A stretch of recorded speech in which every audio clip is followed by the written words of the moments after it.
en un lugar de la Mancha de cuyo nombre no quiero acordarme, así empieza Don Quijote de la Mancha, el libro más importante de la literatura española y la obra que cambió para siempre la historia de la literatura universal. Pero ¿sabes qué? Que además de ser una novela muy importante que todos, absolutamente todos los niños y niñas españoles estudian en la escuela, también ha tenido un gran impacto en la lengua que hablamos hoy en día, en el español.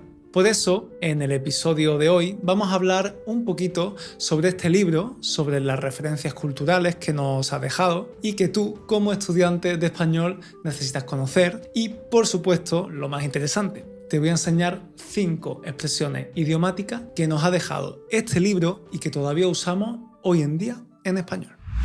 Bienvenido al podcast Andalusian Spanish to Go, el único podcast centrado en el acento andaluz para estudiantes de español de nivel intermedio y avanzado. Como siempre, antes de empezar, te recuerdo que puedes usar la transcripción más glosario de este episodio y de todos los episodios del podcast para así aprender más activamente y por lo tanto aprender el doble. También es el momento perfecto para darle a seguir al podcast en la plataforma donde lo estés escuchando o para suscribirte al canal de YouTube si lo estás viendo en esa plataforma. Te va a tomar solo un segundito, estudiante, y así vas a ayudar a que el episodio y el podcast se posicione mejor. Y ahora empezamos.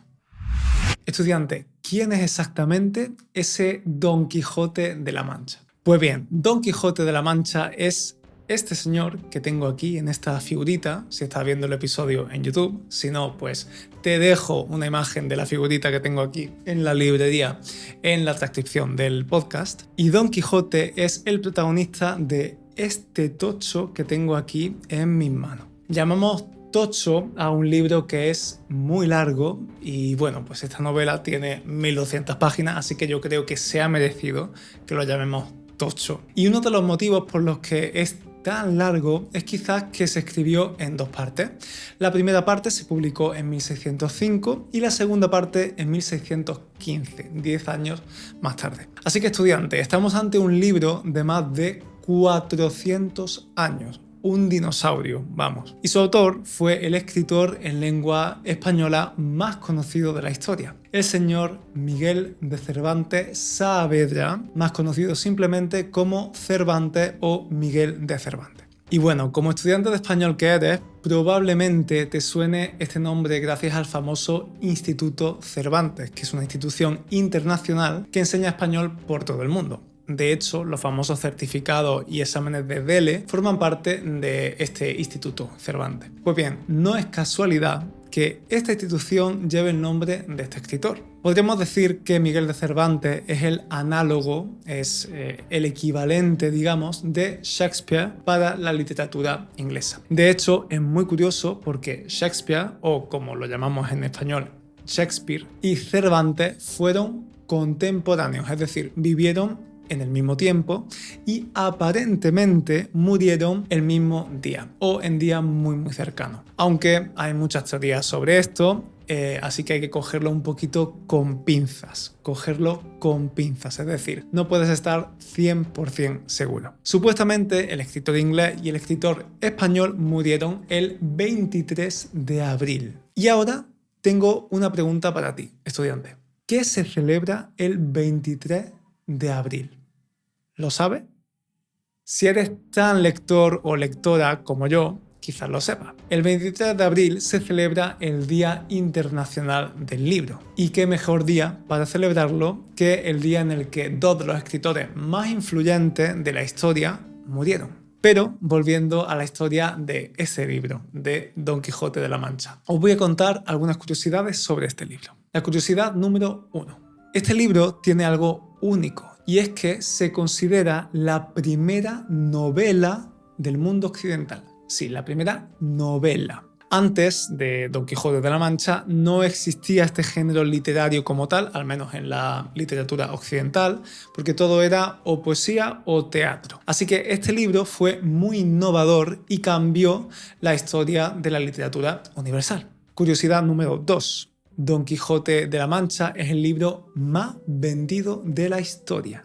Sí, mucho más que otros libros conocidísimos como El Señor de los Anillos de Tolkien, El Principito de Antoine de Saint-Exupéry o A Tale of Two Cities de Dickens. Y la verdad es que esto me resulta bastante impresionante porque, claro, como español yo he visto este libro en las librerías desde que era un moco, pero es alucinante que sea el libro más vendido a nivel mundial. Yo, por ejemplo, tengo aquí en la librería 2 ediciones, ¿vale? En mi biblioteca. Tengo una edición en lenguaje original, que es la que te he enseñado antes, y otra adaptada a un lenguaje más sencillo. Porque claro, recuerda que este libro se escribió en el año 1606, así que es un español complicado y sobre todo cuando somos niños y lo estudiamos en la escuela, pues necesitamos una versión más simple, porque el español o castellano antiguo es difícil de leer y se puede hacer bastante cuesta arriba. Se puede hacer cuesta arriba.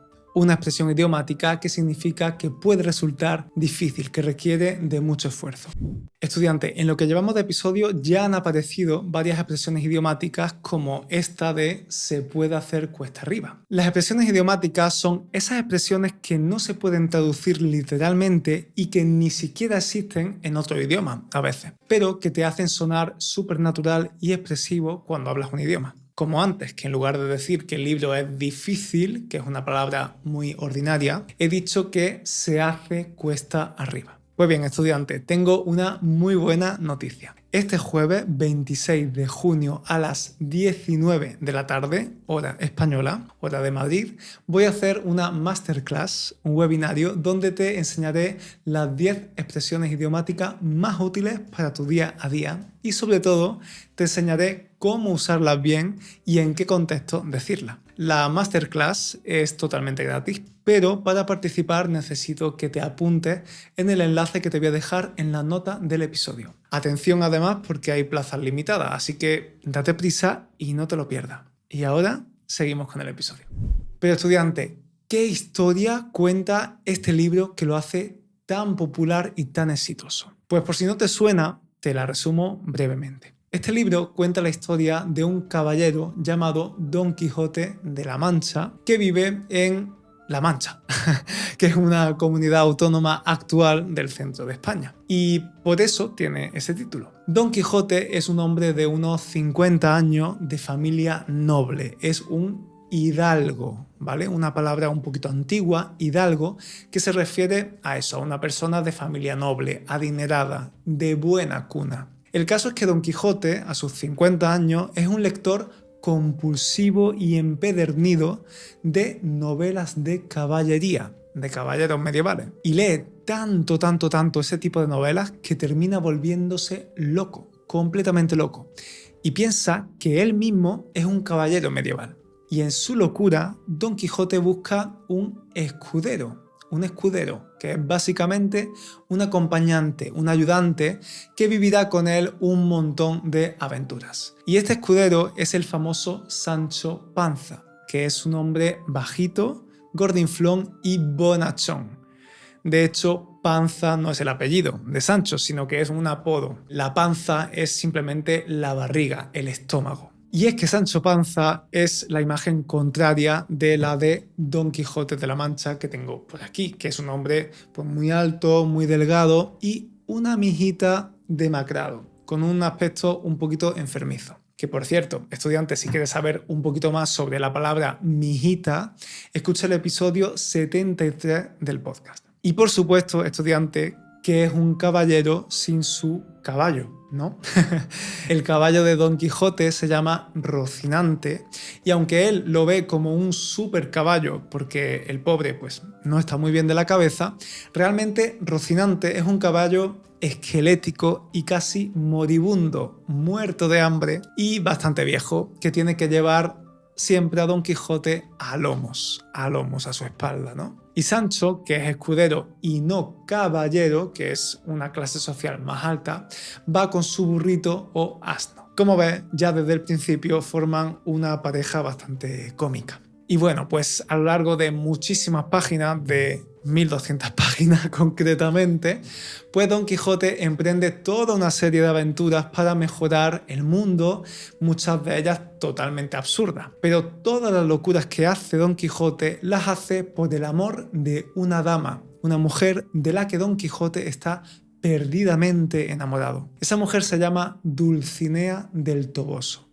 Y claro, Don Quijote piensa que es una princesa bellísima, muy guapa, noble, encantadora, etcétera, etcétera, etcétera. Pero recuerda que Don Quijote está como una cabra, que es otra expresión idiomática como las que vamos a aprender este jueves en la masterclass. Así que en realidad Dulcinea no es más que una pobre campesina feucha. O, como diría Cervantes, muy poco agraciada, que es una forma más políticamente correcta de decir que era feíta. Como ves, este argumento ya es cómico, es de aventuras, es burlesco, incluso tiene elementos fantásticos. Pero al mismo tiempo, por supuesto, trata de temas bastante profundos como todos los grandes libros. Y esa es la gran novedad del Quijote, esa mezcla de estilos. Y que a pesar de ser una novela de aventuras de un caballero medieval, tiene un tono muy cómico y satírico. De hecho, te ríes un montón con las aventuras locas que viven estos dos personajes. Por ejemplo, una de las escenas más famosas es la lucha de Don Quijote contra molinos de viento. Los molinos de viento son estas estructuras que se usaban antes para generar energía eólica, energía con el viento, y que hoy pues también los hay, pero son mucho más modernos, claro. Y lo más interesante es que si vas todavía hoy a Castilla-La Mancha, encontrarás muchísimos molinos de viento de estos antiguos por la carretera conduciendo. Y es una estampa súper chula y que todo el mundo, absolutamente todo el mundo, asocia con este libro de Don Quijote. Pero, un momento, ¿por qué querría Don Quijote luchar contra molinos de viento, no? Pues bien, porque en su delirio es un sinónimo de locura, Don Quijote se imagina que esos molinos son gigantes que querían atacarlo y por eso decidió luchar contra esos gigantes, lo cual es una escena pues bastante absurda y bastante cómica. En fin, dejando a un lado la historia, el argumento de este libro, lo interesante es que ha tenido una influencia enorme en la lengua y en la cultura del español. Y hoy en día, después de más de 400 años desde su publicación, todavía usamos muchas expresiones que ya aparecían escritas en este libro, que es algo increíble, ¿no? Así que ha llegado el momento de comenzar la segunda parte de este episodio, la parte más lingüística. Te voy a enseñar 5 expresiones idiomáticas que vienen de este libro. La primera es ser un Quijote. Ser un Quijote, que significa ser una persona idealista, que lucha por sus valores, por sus ideales. Don Quijote defiende valores como la justicia, la libertad y la generosidad en esas 1200 páginas. Así que si tienes un amigo muy reivindicativo que siempre está participando en manifestaciones y luchando por sus derechos, o que simplemente tiene unos principios, unos valores muy firmes, puedes decir que es un Quijote. Y una variante de esto es el adjetivo quijotesco, quijotesco o quijotesca. Si decimos que una persona es quijotesca, significa que es una persona muy atrevida, muy aventurera y un poco insensata o loca, como nuestro amigo Don Quijote. Imagínate esa amiga a la que le encantan los deportes de riesgo y parece que no tiene miedo a nada, ni al puenting, ni a la caída libre, a nada. Pues esa amiga es un poquito quijotesca. Pero también lo podemos aplicar a cosas. Por ejemplo, si tenemos que hacer un viaje un poco peligroso o incluso demasiado ambicioso por todas las cosas que queremos hacer y que en realidad va a ser complicado hacer. Por ejemplo, si quieres visitar todas las comunidades autónomas de España en 2 semanas o algo así, por ejemplo, pues es algo un poco de locos, ¿no? Es algo quijotesco, incluso irrealista. Pero aparte de estas expresiones que derivan de la importancia que ha tenido este libro, en 2025 que estamos, seguimos utilizando expresiones que ya aparecían escritas tal cual, es decir, exactamente igual, palabra por palabra, en la escritura de Miguel de Cervantes. Aquí va la segunda expresión, no dejar títere con cabeza. No dejar títere con cabeza. Un títere es una especie de marioneta, esos muñecos que controlamos con las manos, con los dedos, como el famoso Pinocho. Y la expresión no dejar títere con cabeza se utiliza cuando una persona se enfada tanto que cualquier cosa o persona que esté cerca de ella va a sufrir, como ese títere que pierde la cabeza. Imagínate, tu hermano se enfada muchísimo y empieza a romper los objetos que tiene encima de la mesa. Pues puedes decir que no está dejando títere con cabeza. O también, si tu jefa se enfada mucho con los trabajadores de la oficina y está tan irritada que comienza a gritar y a insultar a todo el mundo, figuradamente no está dejando títere con cabeza, porque todo el mundo se está viendo afectado por su enfado. Estudiante, si te está gustando este episodio, te pido un pequeño favor, que solo te va a tomar un segundito. Pausa este episodio y valora con 5 estrellitas el podcast en la plataforma desde la que lo estés escuchando, ya sea en Spotify, en Apple Podcast o incluso aquí en YouTube. A veces no pensamos en hacerlo porque no queremos perder el tiempo o simplemente porque nos da pereza, pero es muy importante para nosotros, creadores de contenido, que trabajamos tanto creando todo este contenido de forma totalmente gratuita. Y la verdad es que con tu valoración, pues estás ayudando a que el podcast sea visible para más personas y para que así yo pueda continuar creando contenido de valor para ti. Así que muchas gracias por hacerlo. La tercera expresión que me encanta es a Dios rogando y con el mazo dando. A Dios rogando y con el mazo dando. ¿Qué significa esto? Pues bueno, que tú puedes rogar, tú puedes suplicar, pedir muchas cosas a Dios, puedes rogar a Dios, por ejemplo, puedes pedir conseguir el trabajo de tus sueños, pero si no usas el mazo, que el mazo es una especie de martillo que se usa para trabajar en algunos oficios, como el del mecánico o el del herrero, si no trabajas también, no vas a conseguir nada. No puedes depender de Dios, de la intervención divina para conseguir las cosas. Así que pídele a Dios o al universo lo que quieras, pero tú también tienes que trabajar para alcanzar tus objetivos. Tienes que esforzarte. A Dios rogando y con el mazo dando. Estas referencias religiosas eran súper comunes en la época de Don Quijote, lógicamente, en el 1600. Y hoy pues se continúan diciendo aunque no seamos tan religiosos. La cuarta expresión que utilizamos muchísimo es dime con quién andas y te diré quién eres. Dime con quién andas y te diré quién eres. Es decir, si yo sé qué amigos tienes, qué conocidos tienes, con quién te juntas, con quién sueles socializar, puedo deducir qué tipo de persona eres tú. Si todos tus amigos son un poco narcisistas, pues tú seguramente serás un poquito narcisista. Si todos tus amigos son unos borrachos, pues posiblemente tú también seas un borracho. Es decir, somos el resultado de la gente con la que nos rodeamos. Y por último, la quinta expresión es dar gato por liebre. Dar gato por liebre. Bien, en esta expresión tenemos dos animales. El gato, que todos conocéis, ¿no? Todos sabéis lo que es un gato. Y la liebre, que es una especie de conejo pero un poco más grande y más veloz. Pues bien, al parecer, en la época de Don Quijote, una liebre tenía mucho más valor que un gato. Imagino que porque la liebre era un animal que se comía, se consumía, mientras que el gato, pues no.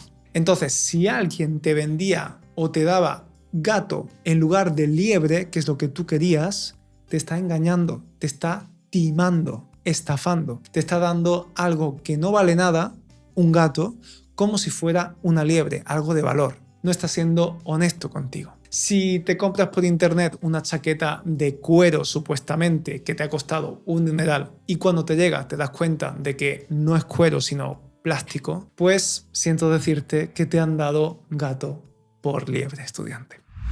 Y eso es todo. Si te ha gustado el episodio, no olvides valorar el podcast y suscribirte al canal. Ya sabes que yo nunca doy gato por liebre. Y si quieres aprender esas 10 expresiones idiomáticas que yo considero más útiles para tu día a día, recuerda apuntarte a la masterclass gratuita de este jueves. Tienes el enlace en la nota del episodio. Nos vemos en el siguiente. Chao, chao.